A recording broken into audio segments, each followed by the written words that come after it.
Great Women of the Apocrypha, Esther, represented by Robert J. Bagley, M.A., read for you by Steve Cook. The Apocrypha, an Introduction.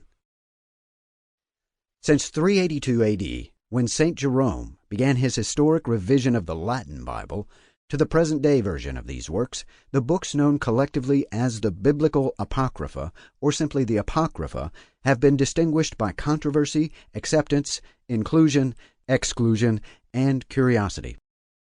The word Apocrypha originates from the Greek word apokryphos, which means hidden, referencing its selective state in different renditions of books. Consequently, many have sought to discover why this is so. For many, this relates to a sense of the forbidden, which has swirled around these books, even though the Apocrypha was included in the Old Testament of the ancient historic churches. Others feel that it plays against their personal beliefs.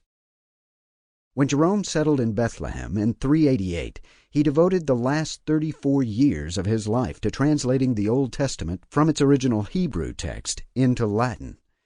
He, as many other scholars to follow him, made notes about the apocryphal books and their relative value in terms of Scripture.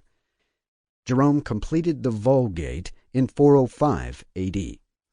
Upon his death on September 30th, 420 A.D., Jerome was buried in Bethlehem, making the Latin Vulgate the standard Bible for the Western world. The Apocrypha is considered to be valuable because it was included in the Greek translation of the primary Old Testament, named the Septuagint, or LXX, of the early Church. 70 scholars completed the Septuagint, which roughly translated actually means the 70. This translation would soon be known as the Old Testament, which Jesus and his apostles would have known.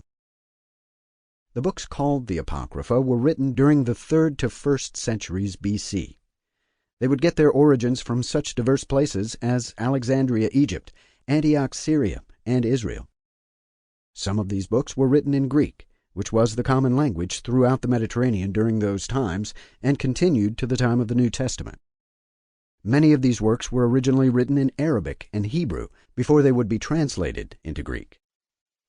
The Apocrypha has been part of the Roman Catholic, Eastern Orthodox, Coptic, and other ancient churches which have a history tracing back to apostolic times. But it has not been recognized as scriptural by Orthodox Jews or Protestant Christians. These books have been published in many historic Bibles, albeit in different parts of those Bibles, for example, within the Old Testament, between the Old and New Testaments, added in appendix form after the New Testament, published separately and identified as intertestamental. Sample complete. Ready to continue?